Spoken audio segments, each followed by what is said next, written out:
आप सभी भाई बहनों का आध्यात्मिक ज्ञानात्मक चैनल की संध्या बेला ज्ञान कक्षा में एक बार फिर स्वागत है।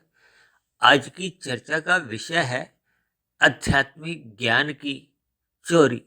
देखिए, चोरी शब्द को हमने बहुत ही एक आज महत्ता दी है और हमने सफेद रंग से दर्शाया, जबकि चोरी तो देखिए अपने आप में ही एक तामसी वृत्ति मानी जाती है, एक पाप कर्म माना जाता है, एक निकृष्ट कर्म माना जाता है, क्योंकि उसमें तमोगुण की प्रधानता होती है। तमोगुण को देखिए छीनने से भी लिया जाता है और छीनने का भी प्रयास, चोरी डकैती सब उसी में ही आ जाते हैं। जबकि आज तो हमारे देखिए विषय का नाम ही क्या है, आध्यात्मिक ज्ञान की चोरी, क्योंकि साथ में आध्यात्मिक ज्ञान शब्द लग गया है, इसलिए ये चोरी यहाँ पे एक सही मानी गई है। इसलिए तो हमने देखिए चोरी शब्द की महत्ता भी समझाई है और साथ में दाएं और बाएं हमने दो एक सही के निशान भी जोड़े, क्योंकि किसी भाई बंधु ने मेरे से एक व्यक्तिगत तौर पे कुछ ऐसा प्रश्न किया था, तो उस प्रश्न से ही मेरे मन में उत्तर देते समय कोई ऐसा भाव आया कि जिससे हम इस चोरी विशेष को भी यदि अपने जीवन में करते जाते हैं, तो आपके हमारे स्वयं के जीवन में देखिए सुधार आने लगता है। आपके हमारे जीवन में सात्विकता बढ़ने लगती है, मन बुद्धि के स्तर पर शुद्धिकरण होने लगता है और कारण शरीर में जैसे जैसे ये शुद्धिकरण एक तीव्र गति से होने लगता है, तो पहले की जो अज्ञानता थी, भोग की जो संस्कार थे, यानी कि तमोगुण और रजोगुण की जो बुरे संस्कार बने हुए थे, वो क्रमशः कमजोर पड़ने लगते हैं। कमजोर पड़ने का अभिप्राय क्या है कि अब पहले के बने हुए जो सात्विक संस्कार हैं, शुभ संस्कार हैं, वो मजबूत स्थिति में होने लगते हैं और पहले के जो तामसी और राजसी संस्कार हैं, वो कमजोर स्थिति में जाते हैं। जैसे जैसे प्रकाश आता है, देखिए इस समय ब्रह्म मुहूर्त का समय चल रहा है, अभी कुछ घंटे बाद जैसे जैसे प्रकाश आएगा तो अंधकार कमजोर होता जाता है। कमजोर होते होते जब प्रकाश पूर्ण रूप से आ जाता है, तो अंधकार नाम की कोई एक अस्तित्व ही नजर नहीं आता। ये सभी स्थितियां आपके हमारे जीवन में देखिए प्रतिदिन ही घटती हैं। ये प्रकृति की व्यवस्था, परमात्मा की एक ऐसी अनादि काल से चलती आ रही है, चाहे वो सतयुग रहा हो, चाहे त्रेता युग, चाहे द्वापर युग और वर्तमान समय देखिए कल युग चल रहा है। ये जो तीन गुण हैं, भले ही ये जड़ माने जाते हैं, इनमें किसी भी प्रकार की देखिए चेतनता नहीं है। वो अलग बात है कि परमात्मा की ब्रह्म शक्ति पाकर ये प्रकृति के तीन गुण क्रियाशील लगते हैं, इनमें परिवर्तन दिखते हैं। और शास्त्रों में एक बार बार बार कही जाती है कि तमोगुण से 10 गुना अच्छा रजोगुण है, रजोगुण से भी 10 गुना अच्छा सतोगुण है। यानी कि सतोगुण एक ज्ञान का प्रकाश देता है। ज्ञान का प्रकाश का अभिप्राय है कि आपको में परमात्मा से जुड़ने के लिए सात्विक स्थिति मजबूत करनी होती है। सात्विक स्थिति मजबूत होने का अभिप्राय क्या है कि जब तक हम सतोगुण में स्थित नहीं होते, तब तक हम विशुद्ध सतोगुणी सत्ता से जुड़ नहीं पाते, जो कि एक अनंत स्वरूप सत्ता है। अनंत स्वरूप सत्ता का अभिप्राय कि परमात्मा एक सच्चिदानंद शक्ति है। सच्चिदानंद शक्ति का अभिप्राय जिसमें नित्य हर्षण आनंद बना रहता है। तभी तो बार बार कहा जाता है सत्संग करो, सत्संग करो। सत्संग करने से हम देखिए एक सात्विक स्थिति में पहुंचते हैं। उस सात्विक स्थिति में ही हमें परमात्मा का बोध होने लगता है। इसीलिए तो आज हमने देखिए अपनी चर्चा का नाम ही क्या रखा है, आध्यात्मिक ज्ञान की चोरी। जबकि देखिए शास्त्रों में एक बात बार बार कही गई है कि चोरी करना पाप है, और हम बचपन से लेके आज तक कहते आए हैं कि चोरी करना एक पाप है। इसी तरह भौतिक जगत में भी देखिए चोरी करना एक अपराध माना जाता है और चोरी करने वाले को, यानी कि चोर को पकड़कर जब न्यायालय में पेश किया जाता है, तो उसको भी देखिए एक जेल की एक विभिन्न प्रकार की यातनाएं भुगतनी पड़ती है। इस चर्चा को आगे बढ़ाते हुए पहले हम देखिए थोड़ी चर्चा दान पे कर देते हैं। दान का अभिप्राय देखिए क्या होता है, जब हम अपने इच्छा अनुसार कोई वस्तु या अपनी कोई सेवा दूसरे को देते हैं, तो वो दान गिनी जाती है। दान का अभिप्राय देखिए एक सात्विक वृत्ति से है, जबकि चोरी का अभिप्राय जब हम बिना किसी दूसरे की आज्ञा के उस वस्तु को स्वयं उठा लेते हैं, जब अलग स्थितियों में, यानी कि हम छल कपट ठगी द्वारा उस वस्तु को अपना बना लेते हैं। इसी तरह कभी कभी ऐसा सुनने में आता है ना कि हम बस में यात्रा करते समय या रेल में यात्रा करते समय या मेट्रो में सफर करते समय आपकी हमारी किसी ने देखी जेब काट ली, यानी कि आप यदि दूसरे की जेब का धन चुराते हो या काटते हो किसी भी स्थिति में, ये एक चोरी मानी गई है, ये एक अपराध है। शास्त्रों में तो इसको देखिए एक महापाप भी कहीं कहीं कहा गया। तो इसलिए हमने उस चोरी विशेष से उस भावार्थ को नहीं जोड़ना, वो एक तामसी वृत्ति है। लेकिन जब जब हम देखिए अपनी जेब में से कोई स्थिति विशेष में अपने जेब में से देखिए हम पैसे निकालते हैं तो हम उसको खर्च करते हैं, यानी कि उसका हम इस्तेमाल करते हैं। तो अपने स्वयं की जेब में जब हम कुछ अपने निकालते हैं तो उसके लिए हमें कोई आज्ञा की जरूरत नहीं होती। जबकि दूसरे की जेब में हम बिना आज्ञा के जब अपने कोई क्रिया करते हैं तो उस स्थिति विशेष को देखिए चोरी माना जाता है। इसका अभिप्राय क्या है कि आध्यात्मिक ज्ञान की चोरी को मैंने बार बार आज एक स्पष्ट शब्दों में कहा कि चोरी का हमने एक प्रोत्साहन किया है। इसका अभिप्राय क्या है, क्योंकि हम सभी आत्माएं हैं, यानी 84 लाख प्रकार की योनियों में अनंत जितने भी जीव हैं, यानी शरीर अलग अलग हो सकते हैं, उनके अलग अलग स्वभाव होते हैं, जिसके पीछे का कारण तो देखिए एक कारण शरीर में बना हुआ कर्माशय है या बने हुए संस्कार की स्थिति है। लेकिन आत्मा तो ये सब की ही समान गुण वाली है, चाहे वो पेड़ पौधे की हो, चाहे कीड़े मकोड़े की हो, चाहे कोई पक्षी हो, पशु हो, चाहे ऊपर की जोनियों के कोई भी देखिए एक जीव हो, चाहे उसमें गंधर्व हो, देवी देवता हो, हम मनुष्य भी देखिए, सब की आत्मा ज्ञान स्वरूप बताई गई है। यानी कि आत्मा में ज्ञान नित्य हर्षण बना रहता है। इसीलिए तो देखिए ये जो मैंने आज का विषय रखा है, आध्यात्मिक ज्ञान की चोरी। चोरी का अभिप्राय देखिए यहाँ उस तामसी वृत्ति से नहीं है, इस सात्विक वृत्ति से है। क्योंकि मनुष्य जोनि आपको हमें इसीलिए मिली है कि हम अपने ज्ञान के ऊपर जो आवरण है उस आवरण को हम हटाएं। ये जो तमोगुण का या रजोगुण का जो मल रूपी विक्षेप रूपी जो आवरण है, जो आपके हमारी आत्मा के ज्ञान को आवृत कर चुके हैं, उनको हम हटाएं, जड़ से समाप्त करें। हम आत्मा के ज्ञान पे मूल स्थिति में है। हम जो परमात्मा की प्रेरणा से पिछले 4 वर्षों से 1300 से अधिक जो वीडियो बना चुके हैं, इनमें अधिकांश वीडियो तो देखिए पहले ब्रह्म मुहूर्त उपदेश की कक्षाओं में ही बनती आई। ये तो पिछले 6-7 महीने से कुछ लोगों के ऐसे प्रश्न आने शुरू हुए, या ब्रह्म मुहूर्त उपदेश कक्षा की जो एक वीडियो थी वो कुछ गंभीर विषयों को लेकर आधारित होती है। उन विषयों को कुछ कठिन शब्दों के अर्थ समझाने के लिए हमने ये शाम की संध्या बेला ज्ञान कक्षा का आरंभ की।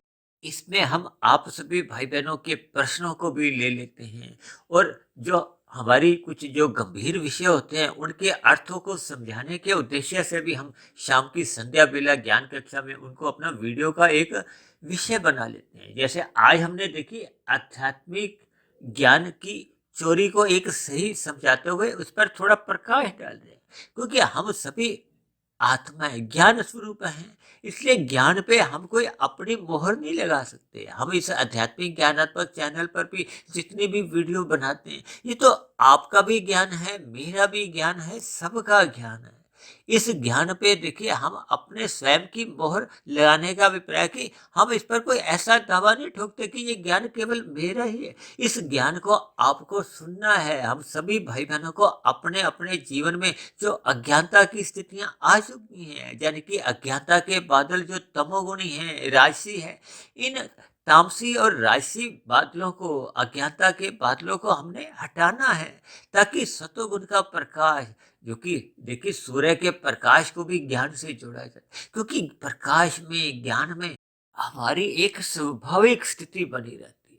इसलिए तो बार बार कहा जाता है कि अपनी सात्विक स्थिति मजबूत करो, यानी कि अपना सतोगुण बढ़ाओ, यानी कि अपनी आत्मा का जो एक ज्ञान है वो आप, हम जब मूल स्थिति में लौट आते हैं तो परमात्मा से आपके हमारी सहज ही प्रीति के भाव उठते हैं, क्योंकि आत्मा ज्ञान स्वरूप है, परमात्मा आनंद स्वरूप है।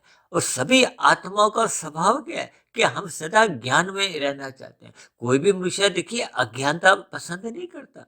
ये अलग बात है कि देखिए हम विषय भोगों से प्रेरित होते हुए ये संसारी विषय भोगों को ही एक छीनने में, भोगने में एक असक्त रहते हैं।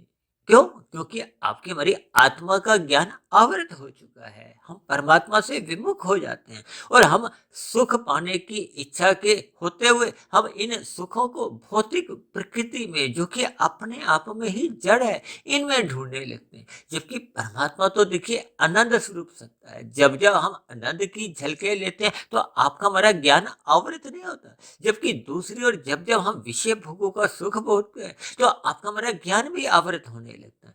आवृत होने का अभिप्राय है कि जब जब हम संसारी सुखों को रस पूर्वक एक मर्यादा से अधिक भोगते हैं, यदि हम मर्यादा तक अपने स्थूल शरीर की अवस्था तक संसारी सुख को लेते हैं, रस पूर्वक नहीं, केवल अपनी अवस्था अनुसार, तो फिर इन पदार्थों का जो एक मल रूपी या विक्षेप रूपी जो एक आवरण है, वो आत्मा को बाधित नहीं करता। आपका हमारा ज्ञान सदा बना रहता है। इसलिए तो बार बार कहा जाता है कि सत्संग करो, ताकि हम ज्ञानमय स्थिति में रहे। ज्ञानमय स्थिति में आने से ही हमें अपने मनुष्य जोनि की एक आत्म स्वरूप स्थिति का बोध होने लगता है। अन्यथा ज्ञान के अभाव में मनुष्य देखिए अपने शरीर को ही महत्व देता है। शरीर को महत्व देने पे ही हम इस संसार को महत्व देते हैं। हम संसार को अधिक महत्व देने के साथ साथ जैसे जैसे आपके हमारे विषय भोगों की कामनाएं बढ़ती जाती हैं, तो उसी के लिए फिर मनुष्य एक अनीतिगत कार्य करता है। उस चोरी विशेषकर देखिए शास्त्रों में भी मना किया गया है, कानून के दायरे में रहते हुए भी उसको अपराध कहा गया है। उस चोरी विशेष से हमें बचना है, क्योंकि वो एक अपराध है। वो एक दंडनीय अपराध के साथ साथ देखिए एक आध्यात्मिक दृष्टिकोण से भी एक पाप माना जाता है। जो स्थिति देखिए कानून की नजरों में भौतिक दृष्टिकोण से अपराध मानी जाती है, वो शास्त्रों में देखिए पाप और पुण्य कर्मों की स्थिति से उसको एक पाप माना जाता है।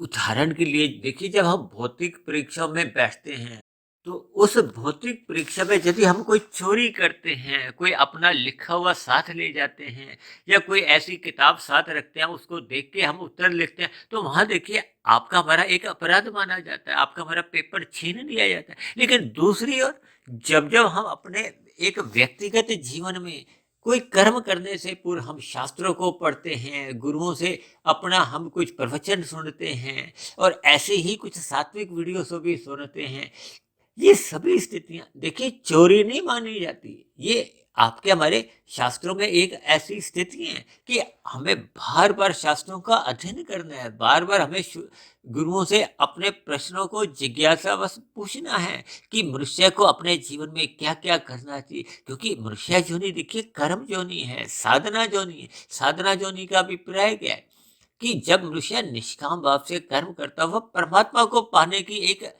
यात्रा करता है। उसी यात्रा का नाम ही देखिए एक साधना है। और साधना करने से पूर्व देखिए जब तक मनुष्य अपने एक मूल ज्ञानमय स्थिति में नहीं आता, तब तक उसकी साधना आरंभ ही नहीं होती। क्योंकि साधना उस क्षण विशेष में आरंभ होती है जब मनुष्य निष्काम भाव से कर्म करता है, अपने कर्तव्य कर्मों को निभाता है, अपने कर्तव्य कर्मों को एक जग रूप में एक निभाना आरंभ करता है। और जब जब मनुष्य देखिए छल कपट ठगी हेरा फेरी करता हुआ संसारी गतिविधियों में लिप्त रहता है, तब ऐसी स्थिति विशेष में हम कानून का उल्लंघन करते हैं तो भी वो चोरी माना जाता है। यानी कि जो जो कानून बने होते हैं उन कानूनों का पालन ना करते हुए हम कोई अपराध करते हैं, तो वो चोरी के एक परिवेश में आ जाता है, जो कि एक दंडनीय अपराध है।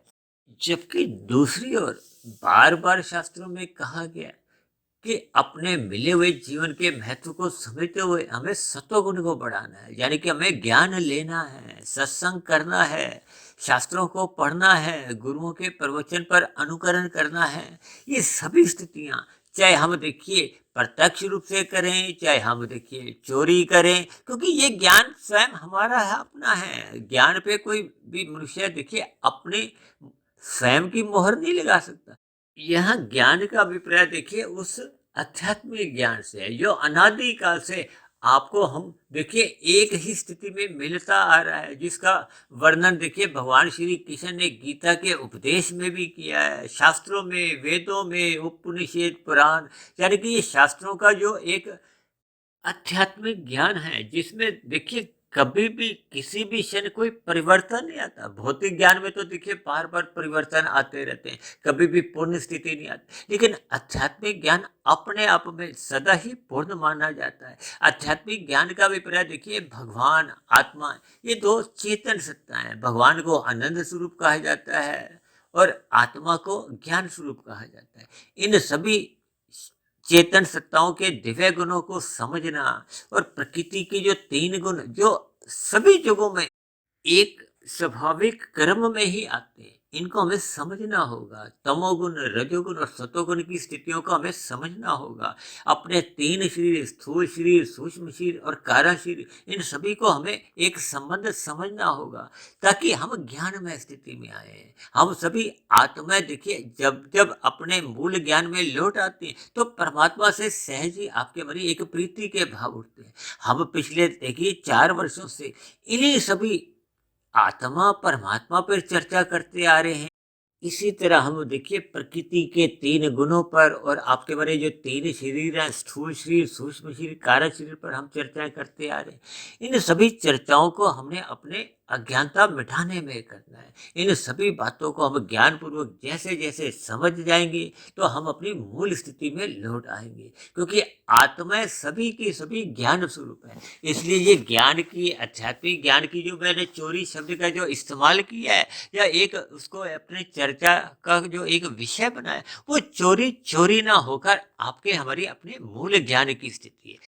हालांकि शास्त्रों में तो देखिए आध्यात्मिक गुरु से शिष्य को एक ज्ञान का एक परंपरा चलती आ रही है। गुरु द्वारा शिष्य को ज्ञान मिलता है, फिर वो शिष्य द्वारा लिया गया ज्ञान फिर वो आगे वितरण होता जाता है। यानी कि ये सभी स्थिति हम सभी भाई बहनों की अज्ञानता को मिटाती हैं, हम अपनी मूल स्थिति में लौटने लगते हैं।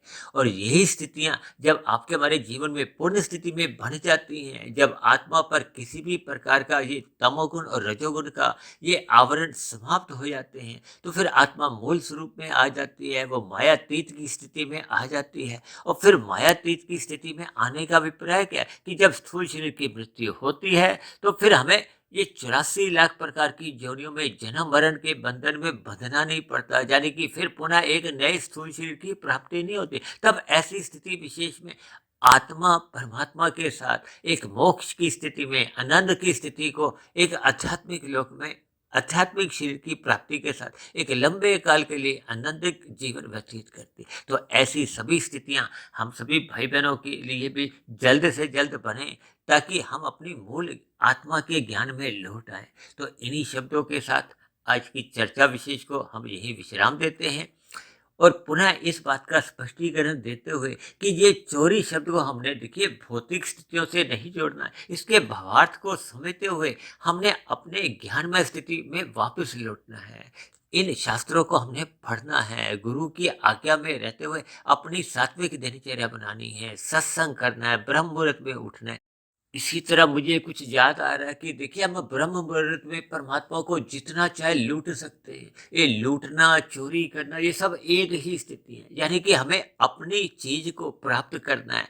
परमात्मा से संबंध रखना या आनंद प्राप्ति करना आपका हमारा एक आत्मा का एक स्वभाव है। इस स्वभाव में हमें लौटने से ही आपके हमें पूर्ण रूप से शांति मिलती है। और यदि मनुष्य अज्ञानतावश प्रकृति के नियमों को तोड़ता हुआ, यानी कि कर्मफल सिद्धांत में निषेध कर्मों को करता हुआ भौतिक पदार्थों की चोरी करता है, तब ऐसी स्थिति विशेष में वो देखिए दंड का भागीदार बनता है। उसको देर सवेर इन किए गए पाप कर्मों का एक दुख रूपी परिणाम भुगतना होता है। ये जो मनुष्य से नीचे की जो 80 लाख प्रकार की जोनियां हैं, ये सभी के सभी उन जोनियों के जीव अपना अपना दंड ही भुगत रहे हैं। वो भी आपके हमारे समान कभी ना कभी मनुष्य चोरी में थे। उन्होंने भी देखिए आध्यात्मिक चोरी को ना महत्व देते हुए भौतिक सुख सुविधा के साधनों की चोरी करते हुए पाप कर्म किए थे, अन्य मनुष्यों के साथ छल कपट ठगी करते हुए नीतिगत कार्य किए थे। इसलिए हम सभी भाई बहनों को आध्यात्मिक ज्ञान की ओर प्रवृत्त होना है और भौतिक प्रकृति के साधनों को हमने जो एक चोरी की स्थितियां होती हैं उनसे हमें बचना है। यदि ज्ञान में स्थिति में रहते हुए हमने अपने मिले हुए जीवन को सफल करना है, सार्थक करना है, तो इन्हीं शुभ स्थितियों के लिए मेरी ओर से आप सभी भाई बहनों को बहुत बहुत शुभकामनाएं। अब चर्चा विशेष को यही विश्राम देते हैं। कल सुबह फिर मिलते हैं ब्रह्म मुहूर्त उपदेश कक्षा में। तब तक आप अपने आध्यात्मिक मित्र सुधीर भाटिया फकीर को इजाजत दें। आप सभी भाई बहनों की भी सात्विक स्थिति मजबूत हो, यानी कि आपका भी आध्यात्मिक ज्ञान परिपूर्ण हो, ऐसी सभी शुभ स्थितियां बनने के लिए मेरी ओर से आप सभी भाई बहनों को बहुत बहुत शुभकामनाएं। फिर भी चर्चा संबंधित आज की वीडियो संबंधित आपके मन में कोई प्रश्न उठ रहा हो या मेरी कही गई बातों पर आपको किसी प्रकार की कोई शिकायत हो, इन सभी स्थितियों को आप नीचे दिए गए कमेंट्स बॉक्स पर जाकर अपने प्रश्न, अपने सुझाव या अपनी आपत्ति या शिकायत भी आप लिख सकते हो। तो अब चर्चा विशेष को सुनने के लिए आप सभी भाई बहनों का बहुत बहुत धन्यवाद।